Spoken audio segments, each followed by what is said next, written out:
हाँ जी दोस्तों, नमस्कार। उम्मीद है सब लोग ठीक होंगे। तो दोस्तों, जैसे कि आपके सामने स्क्रीन पे चल रहा है, एसएससी के तरफ से निकाली गई है भर्तियां। और एसएससी इस समय दिल्ली पुलिस और जीडी दोनों में कर रहा है अपनी अपनी भर्ती। तो आपके सामने सारा नोटिफिकेशन लेके हाजिर हैं। अब आप देख लो, इसे चेक कर लो और इसकी तैयारी करना शुरू कर दो, क्योंकि इसमें टाइम कम है और कैंडिडेट बहुत ज़्यादा हो जाते हैं इस चीज़ के अंदर। तो आप बिल्कुल भी ढीला मत समझना, ढीला छोड़ना मत इसको, क्योंकि ये बहुत शानदार अपॉर्चुनिटी रहने वाली है। तनख्वाह भी बहुत शानदार है। तो जैसे कि आप देख सकते हैं, नोटिफिकेशन एसएससी की वेबसाइट पे आ चुका है। ये उनकी वेबसाइट है, इसका लिंक मिल जाएगा आपको। एसएससी सीपीओ नोटिफिकेशन 2023 1876 वैकेंसी निकली है to be filled through sub inspector. ठीक है जी, दिल्ली पुलिस में सब इंस्पेक्टर हो गया। और सेंट्रल आर्म्ड पुलिस फोर्स के अंदर एग्जामिनेशन होगा, जो कि रिलीज़ होगा 21 जुलाई के आसपास जाके इसकी आएगी। तो एसएससी इस सारे प्रोसेस को देख रहा है। ठीक है, जीडी इन सीएपीएफ, तो आप ये समझ लो सारा का सारा दिल्ली पुलिस के अंदर ही रहने वाला है ये। तो और आगे चलते हैं, इसे समझते हैं। तो इसके अंदर क्या लिखा हुआ है जी? Staff notification has uploaded CPO notification in which 1876 SI post in Delhi police and CAPF. ठीक है जी, 21 जुलाई को ये सारी डिटेल उन लोगों ने निकाली है। इसका भी आपको हम लिंक भी दिखाते हैं, पीडीएफ भी आपके साथ शेयर कर देता हूँ। अब आगे थोड़ी सी बात समझने वाली चलते हैं कि इसमें हमें मिलना क्या क्या है। सर, सबसे बड़ी बात है, तनख्वाह जो होने वाली बहुत ही शानदार होने वाली है। तो 35,000 से चालू होगी तनख्वाह और 1 लाख रुपये तक जा रही है। तो आप हिसाब मान के चलो, अगर 35,000 की भी तनख्वाह भी स्टार्टिंग में लग जाए तो भी कोई छोटी मोटी बात नहीं है, क्योंकि इसने बढ़ते ही रहना है, इसने घटना नहीं है। और ऊपर से दिल्ली जैसे शहर में आ जाओगे तो बहुत शानदार बात होने वाली है इस चीज़ के लिए। और आगे चलते हैं। ऑर्गेनाइजेशन आपकी एसएससी है। पोस्ट आपके सामने दिखा दी है, सब इंस्पेक्टर की पोस्ट है, जो कि दिल्ली पुलिस के अंदर होने वाली या सीएपीएफ के अंदर होने वाली है। एग्जामिनेशन इसको एसएससी कंडक्ट करेगा। 1876 लगभग 1900 पोस्ट आप मान लो, तो ये बहुत शानदार पोस्ट है अपने आप में। और इसको जो हमारा आवेदन करने का तरीका है वो सिर्फ ऑनलाइन है। तो भूल के भी, गलती से भी कहीं कागज़ पोस्ट मत कर देना, वो सब रिजेक्शन हो जाएगी। तो ये जो भी काम होना है ऑनलाइन होना है। और जो इसकी डेट निकाली गई है वो आपके सामने है। डेट 22 जुलाई से 15 अगस्त तक है। ठीक है ना, 22 जुलाई से 15 अगस्त तक। तो आज 22 तारीख ही है, 22 तारीख से चालू हो चुका है ये सारा प्रोसेस। और इससे बड़ी बात, इसके अंदर सिर्फ आपको 10वीं पास चाहिए। और एज में रिलैक्सेशन भी देखो अच्छा, पहले 25 तक तो होता था, अब ये 27 तक आ चुका है। तो 18 से 27 तक के लिए, और आपको एज चाहिए सिर्फ 10वीं के लिए। ठीक है ना, तो मान के चलो बहुत ही शानदार होने वाला सिलेक्शन प्रोसेस। वही जो आपको पता है, पहले फिजिकल टेस्ट होगा, फिर हो सकता मेडिकल टेस्ट होगा, और अगर अभी रिटर्न का कुछ कह नहीं सकते हैं, लेकिन फिजिकल टेस्ट और स्टैंडर्ड टेस्ट तो रहेंगे जिसमें दौड़ वगैरह हो जाती है। और सैलरी मैं आपको ऑलरेडी बता चुका हूँ। तो ठीक है ना, अब आप समझ लो कि किस किस चीज़ के लिए कितनी कितनी वैकेंसियाँ हैं। तो आप देख लो आप कौन सी कैटेगरी में डल रहे हो, ताकि उसके हिसाब से आपको अंदाज़ा हो जाए कि किस कैटेगरी के अंदर कितनी नंबर उन लोगों ने डाले हैं। ये दिल्ली पुलिस का नंबर है, नीचे सीएपीएफ का नंबर है। ठीक है, ये दिल्ली पुलिस का नंबर है। ठीक है, नीचे सीएपीएफ का नंबर है। तो ये सारा नंबर आप समझ लो, और मैं इसको नोटिफिकेशन में भी डाल दूंगा, ताकि आपको नज़र आ जाए कि भाई किस में कितना नंबर है। बीएसएफ 43, मेल फीमेल 2, फिर सीएसएफ में 231। तो ऐसे करते करते आपको टोटल नंबर इसका मिल जाएगा नीचे। अब अगर हम नीचे आ जाएं, तो आपके सामने बात हो रही है कि भैया आपके पास क्या होना चाहिए, bachelor degree in any discipline, अगर उसके लिए पैरामीटर। ठीक है, और आगे आपके पास एक एलएमवी का, मतलब लाइट मोटरसाइकिल वगैरह का एक लाइसेंस होना चाहिए, क्योंकि आपको पता है इधर उधर गश्त पे जाना होता है, तो वो सारे काम होंगे आपके। अब आगे हम करते हैं कि इसके स्टेज क्या हैं। ठीक है जी, स्टेज आपको पता है कंप्यूटर बेस्ड टेस्ट रहने वाला है 200 मार्क्स का, जिसमें कि नेगेटिव मार्किंग भी है 0.25 की, 1/4 नंबर की इसके अंदर 0.25 की नेगेटिव मार्किंग होगी। फिर फिजिकल टेस्ट होगा, आपको पता ही है। फिर एक और कंप्यूटर बेस्ड टेस्ट लिखा आ रहा है, जो कि इसमें रहने वाला है। बाकी भी नोटिफिकेशन पढ़ लेते हैं, नोटिफिकेशन से और आपको क्लियर हो जाएगा।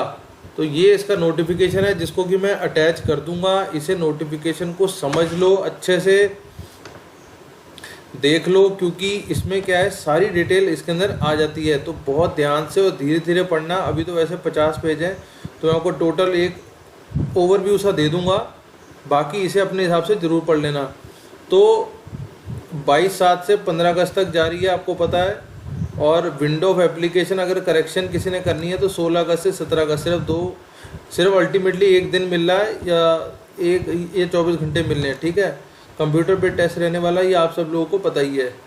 इसमें और आगे चलते हैं। तनख्वाह वगैरह मैं आपको टोटल बता ही चुका हूँ। तनख्वाह इसमें लिखी आ रही है नीचे दोबारा से इसी पोस्ट के ऊपर। तो ये सारी वो पोस्ट हैं जिसके लिए उन लोगों ने निकाला है रिजर्वेशन। वो सब आपको पता है कि किस चीज़ में होना चाहिए। आप इंडिया के सिटीज़न हो, नेपाल के, भूटान के हो, तो भी आपका काम चलेगा, और ये लिमिट आपके सामने ही है, ठीक है। तो ये SC ST के लिए 5 और 3 साल की मैंने जैसे आपको बताई थी, ये वो चल जाएगी। अगर कोई विडो, डाइवोर्स वुमन या वुमन जुडिशली सेपरेटेड है तो उसके लिए 35 साल तक का काम हो सकता है, ठीक है। तो वो देख लेना आप किस कैटेगरी में डल रहे हो, ताकि आप इसको सीधा सीधा अप्लाई कर सको। और आगे चलते हैं, क्योंकि काफ़ी सारे पेज हैं इसके अंदर, तो आपको ये एक बार अपने हिसाब से पढ़ लेना है। बाकी तो सब नॉर्मल बातें ही लिखी हुई हैं जो आमतौर पे लिखी होती हैं। मोटी बात मैं आपको बता चुका हूँ कि इसके अंदर कौन सी डेट को क्या लगना है, ठीक है। अपने कागज़ गलत मत डालना, कागज़ गलत डालोगे आपका रिजेक्शन हो जाएगा। जो सच बात है, जो सच आपके कागज़ बोलते हैं, बस वही आपने काम करना है। ये इसकी वेबसाइट है जो कि मैं आपको लिंक में डाल दूँगा, यहीं से आप अप्लाई कर पाओगे। और आगे चलते हैं, इसे देखते हैं और आगे चलते हैं। आपको पता है सारी जो फ़ीस पे होनी है वो सिर्फ 100 रुपये फ़ीस पे होनी है, ठीक है। 100 रुपये फ़ीस पे होनी है। और इसमें भी क्या है, जो कि वुमेन कैंडिडेट है, कोई ST से है, कोई SC से है, उन सब के लिए भी पैसे नहीं लगेंगे। ये सिर्फ जनरल और OBC वालों के लिए लग रहे हैं, उनके भी 100 रुपये ही लगने हैं सिर्फ, ठीक है। और आगे चलते हैं।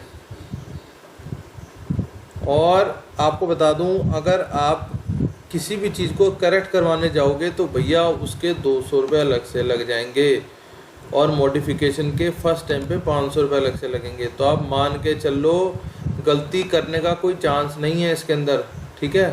गलती करने का चांस नहीं है। ये आपके एग्जामिनेशन सेंटर पड़ेंगे, तो आप देख लेना किस एरिया में हो आप, क्योंकि ये ऑल ओवर इंडिया भर्ती ऑल ओवर इंडिया ही है। जाना आपको दिल्ली साइड में, दिल्ली पुलिस के अंदर लगेगी नौकरी, ठीक है ना। तब आप देख लेना एग्जामिनेशन कोड आप जो भरोगे बहुत ही ज़्यादा सोच समझ के ध्यान से भरना कि आपको एग्जामिनेशन कोड कौन सा लगेगा। और आगे चलते हैं। ये सारा मैं आपको डाल दूंगा उसके अंदर ही, तो आप देख लेना आप किस कैटेगरी के अंदर और आपका कौन सा कोड लगता है। आगे चलते हैं। ये आपका पेपर है जनरल इंटेलिजेंस या जनरल GK का जो होता है 50-50 नंबर का होगा। फिर क्वांटिटेटिव एप्टीट्यूड और इंग्लिश का टेस्ट होगा 50 नंबर का। फिर इंग्लिश का एक और टेस्ट है जो कि बेसिकली सिर्फ 200 मार्क्स का ही है, पूरा 2 घंटे का अकेला इंग्लिश का ही टेस्ट है, लैंग्वेज और कॉम्प्रीहेंशन का, ठीक है। ताकि सरकार ये चाह रही है भाई थोड़े पढ़े लिखे लोग आएँ, बिल्कुल ही मतलब जो ना पढ़ पाते हो, समझ ना पाते हो, वो ना है। क्योंकि सारा काम कंप्यूटर और मोबाइल बेस पे भी होना है आगे, तो उनको इतनी इंग्लिश तो पढ़नी आनी चाहिए कि वो समझ पाएँ, ठीक है। तो ये सारी बातें हैं जो मैंने आपको बता दी हैं मोटी मोटी, तो इसे आप पढ़ लेना, समझ लेना, ताकि आपको समझ में आ जाए कि भैया इसमें हम क्या कर सकते हैं। और आगे चलते हैं, इसे समझने की कोशिश करते हैं। सारी बातें वही हैं जो लिखी हुई हैं। तो ये देख लो जी, अगर आप कोई गलत काम करोगे या किसी तरीके का गलत कागज़ दोगे तो आप इतने टाइम के लिए पेपर के लिए इनवैलिड माने जाओगे, डिपार्टमेंट हो जाएगी आपकी, ठीक है। 2 साल, 3 साल, 7 साल तक की भी डिपार्टमेंट है। तो आप देख लो, किसी भी तरीके से कोई भी गलत काम या फ्रॉड मत करना, नहीं तो बिना बात के डिपार्टमेंट ले बैठोगे, उसका कोई फ़ायदा नहीं होने का, ठीक है। और ये आपके ज़रूरी कागजात हैं जो उन्हें चाहिए एप्लीकेशन फॉर्म के साथ साथ। आपका मोबाइल नंबर सही होना चाहिए, ईमेल एड्रेस सही होना चाहिए, Aadhaar number, voter ID, PAN, passport, जो भी आप देख सकते हो, इसके अलावा सब आप बता देना, ठीक है। तो वेबसाइट को मैं अटैच कर दूँगा, भूलना मत, इसे जल्दी से जल्दी अप्लाई कर लो। सारी की सारी नोटिफिकेशन मैंने आपको लगभग पढ़ के बता दी है। ये उसका पेज है, आधार जिनके पास नहीं है। तो इसे आज ही अप्लाई करो और बिल्कुल भी ढीला मत छोड़ना, बिल्कुल तैयारी रखना, अपनी तैयारी शुरू कर दो। तो बाकी मिलते हैं अगली वीडियो में, तब तक के लिए ऑल द बेस्ट, जय हिंद।